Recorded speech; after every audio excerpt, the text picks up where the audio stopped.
तो गाइस, क्या आपको पता है कि जो 50mm लेंस आप यूज़ करते हैं वो एक्चुअल में 50mm लेंस नहीं है? क्या आपको ये पता है कि जो आप 1.8 अपर्चर यूज़ कर रहे हैं उस 50mm लेंस पे वो एक्चुअल में 1.8 अपर्चर भी नहीं है? गाइस, जब हम लोग APS-C सेंसर यूज़ करते हैं, जो क्रॉप सेंसर हम लोग जिसको कहते हैं, अगर आप वैसा कोई बॉडी यूज़ कर रहे हो तो वहाँ पे हमारी कैलकुलेशंस थोड़ी सी चेंज हो जाती है। जो आप लेंस यूज़ करते हैं वो लेंस एक्चुअली वैसा ही एक्ट नहीं करता है जो वो एक फुल फ्रेम कैमरे पे एक्ट करता है। तो इन सारी चीज़ों के बारे में हम लोग आज की इस वीडियो में डिस्कस करेंगे और जानेंगे कि कैसे 35mm जो लेंस होता है that is equal to 50mm lens. तो हेलो गाइस, वेलकम बैक। मेरा नाम है Anshuman and you are watching Tasveer traveller. तो गाइस, आज के इस वीडियो में हम लोग डिस्कस करने वाले हैं कि APS-C कैमरा क्या होता है, उसके अंदर सेंसर क्या होता है, उस सेंसर का फुल फ्रेम से क्या लेना देना है, इन जनरल कैसे इमेज सर्कल आपके सेंसर या आपका जो आउटपुट होता है उसको इम्पैक्ट करता है और किस हिसाब से आपका 35mm 50mm की तरह एक्ट करने लगता है। तो फिर चलिए जल्दी से वीडियो को शुरू करते हैं। तो गाइस, जब आप एक APS-C सेंसर या क्रॉप सेंसर कैमरे के बारे में बात करते हैं तो यहाँ पे हम लोग उसके सेंसर साइज से ज़्यादा ताल्लुक रखते हैं। होता क्या है कि जो भी आप फोटोज क्लिक करते हैं वो सारी फोटोज अल्टीमेटली एक सेंसर पे रिकॉर्ड होती है और वही वो चीज़ है जो आपको एक फाइनल आउटपुट देता है। तो जहाँ पे आप अगर एक फुल फ्रेम कैमरा खरीदते हैं तो आपको 35mm सेंसर साइज मिलता है। वहीं पे अगर आप APS-C कैमरा खरीदते हैं तो वहाँ पे आपके सेंसर का साइज थोड़ा सा छोटा हो जाता है। बट अगर हम लोग एक्चुअल डायमेंशन की बात करेंगे तो जो फुल फ्रेम कैमरा होता है उसके अंदर 36x24mm का सेंसर लगा होता है और जो APS-C है जिसको क्रॉप सेंसर कहते हैं, क्रॉप सेंसर के अंदर आपको मिलता है 22.5x15mm का सेंसर कैनन कैमरे के अंदर। और बाकी लगभग हर बॉडी में जैसे निकॉन हो गया या बाकी मैन्युफैक्चरर्स हैं वहां पे आपको मिलता है 24x16mm का सेंसर साइज। तो इन्हीं की बेस पे आप थोड़ा सा कुछ कैलकुलेशन करते हैं जिन कैलकुलेशंस को अब हम लोग थोड़ा सा इजीली समझेंगे। तो गाइस, होता क्या है कि जब भी आप फोटोज क्लिक करते हैं तो DSLR के अगले हिस्से में आपको लेंस दिखता है जो कि एक्चुअल में रिस्पॉन्सिबल होता है आपके DSLR में जो सेंसर लगा है वहां तक इमेज पहुंचाने में। अगर आपको पता होगा तो लाइट हमेशा लेंस के अगले हिस्से से एंटर करती है और लेंस के पिछले हिस्से से ये निकलती है और निकल के आपके सेंसर पे पड़ती है। तो वहाँ पे होता क्या है, ये जो सर्कुलर लेंस है ये एक सर्कुलर इमेज कास्ट करता है आपके सेंसर पे जिसको हम लोग कहते हैं इमेज सर्कल। और यही वो इमेज सर्कल होता है जो आपके सेंसर के ऊपर एक प्रतिबिंब बनाती है आपके चित्रों की, मतलब आपके फोटोग्राफ की। तो होता क्या है कि जो आपका सेंसर का साइज होगा, जितना बड़ा सेंसर का साइज होगा वो उस गोल बीम के उतने बड़े हिस्से को कवर कर पाएगा। अगर आपको थोड़ा सा टेक्निकल चीज बताऊं तो होता ये है कि जो भी लेंस होता है, लेंस एक डेफिनेट साइज का इमेज सर्कल बनाती है। जिस डेफिनेट साइज के इमेज सर्कल के कुछ हिस्से को आपका सेंसर कैप्चर कर पाता है जहां पे आपके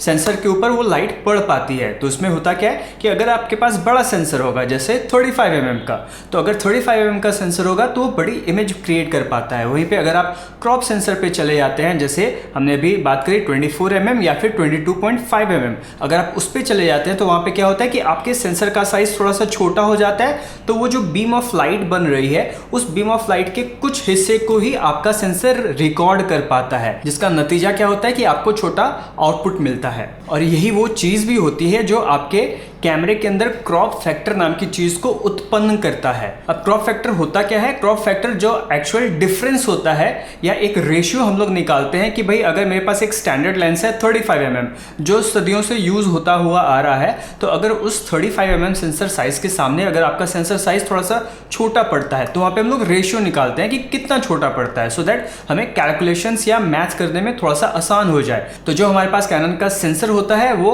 क्योंकि साइज में थोड़ा सा छोटा है तो पे हमारे पास एक क्रॉप फैक्टर निकल के आता है 1.6 का। लेकिन वहीं पे अगर हम लोग कैनन की बात करते हैं तो वहां पे आपको 24x16mm का सेंसर साइज मिलता है जिसकी वजह से आपको क्रॉप रेशियो मिल जाता है 1.5 का। और यहीं पे अगर आप लोग माइक्रो थर्ड सेंसर की बात करते हैं तो माइक्रो थर्ड जो 35 है उसके बिल्कुल हाफ साइज का होता है। तो वहां पे हमारा क्रॉप रेशियो निकल के आता है 2 का, कि आपको 2x ज़्यादा छोटी इमेज मिलेगी आपके माइक्रो थर्ड सेंसर से।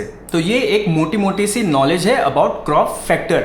बट जो हमारा क्रॉप फैक्टर है उसको अप्लाई करना है या उसको यूज करना है तो उसके लिए आपको पहले फोकल लेंथ समझना पड़ेगा। तो फोकल लेंथ को समझने के लिए एक बड़ा आसान सा इसका एक्सप्लेनेशन है कि फोकल लेंथ होता क्या है कि जो आपका लेंस का ऑप्टिकल सेंटर होता है उससे लेके जो सेंसर के बीच का डिस्टेंस है उसी डिस्टेंस को हम लोग फोकल लेंथ कहते हैं। जैसे अगर मैं इस लेंस की बात करता हूं तो इस लेंस के अंदर हमारे पास मल्टीपल फोकल लेंथ है। जैसे अगर मैं उसको फुल जूम कर दूं तो ये हो गया 105 mm, मतलब जो हमारा लेंस है उसके ऑप्टिकल सेंटर से लेके जो हम इसको कैमरा बॉडी पे लगाएंगे तो जो सेंसर के बीच का डिस्टेंस होगा वो 105 mm का हो जाएगा। वहीं पे जब इसको मैं जूम आउट करता हूँ तो जूम आउट करने के बाद ये लेंस बाहर से थोड़ा सा अंदर की ओर शिफ्ट हो गया, जिसकी वजह से जो अब ऑप्टिकल सेंटर से सेंसर के बीच का डिस्टेंस बनता है वो सिर्फ 24 mm का बनता है।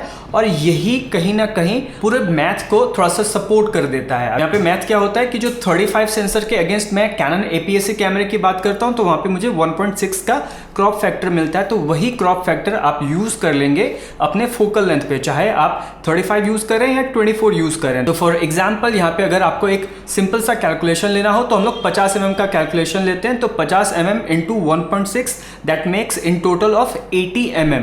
मतलब जो 50 mm का लेंस है उसको अगर आप एक क्रॉप सेंसर बॉडी पे लगाएंगे वो एक्ट करेगा एज अ 80 mm का लेंस। लेकिन यहाँ पे मज़े की चीज़ क्या होती है जो आपको मैन्युफैक्चरर्स नहीं बताते हैं कि जो क्रॉप फैक्टर है वो सिर्फ आपके फोकल लेंथ पे नहीं लगेगा, वो आपके मिनिमम एपर्चर पे भी लगेगा। जैसे इस लेंस के अंदर जो मिनिमम एपर्चर है वो एपर्चर 4 का है, और उसी तरह अगर हम लोग 50 mm 1.8 लेंस का उदाहरण लेते हैं तो वहाँ पे 1.8 का है। तो जो मेरा क्रॉप फैक्टर है वो मेरे फोकल लेंथ जो 50 mm है उसके साथ साथ उसके मिनिमम एपर्चर पे भी लगेगा। तो अगर 1.8 एपर्चर को मैं मल्टीप्लाई कर दूं 1.6 से तो जो मेरा एक्चुअल रिजल्ट आता है वो आता है 2.88।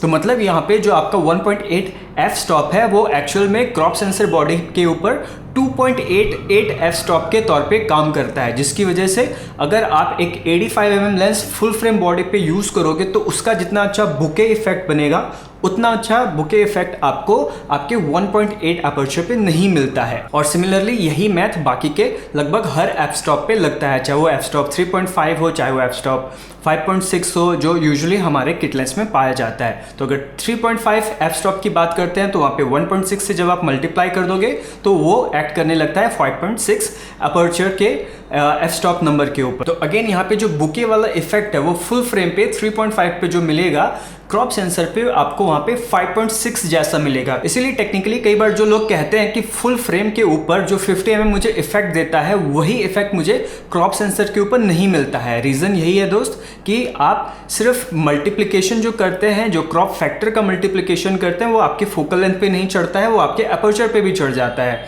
इसी वजह से मामला थोड़ा सा गड़बड़ हो जाता है और इसी वजह से 35 mm is equal to 50 mm when it comes to crop factor camera, जहाँ पे हम लोग APS-C सेंसर्स की बात करते हैं। तो गाइस आई होप ये ज्ञान आप लोग को थोड़ा सा हेल्प देगा आपके अगले परचेज के ऊपर, या फिर जो आपका एग्जिस्टिंग लेंस है उसको आप किस हिसाब से यूज कर सकते हैं उसके ऊपर। तो अगर ये वीडियो आपको अच्छी लगी हो तो लाइक कीजिए, do share with your friends, subscribe to the channel जहाँ पे ऐसी अच्छी अच्छी वीडियोज आपको मिलती रहेंगी।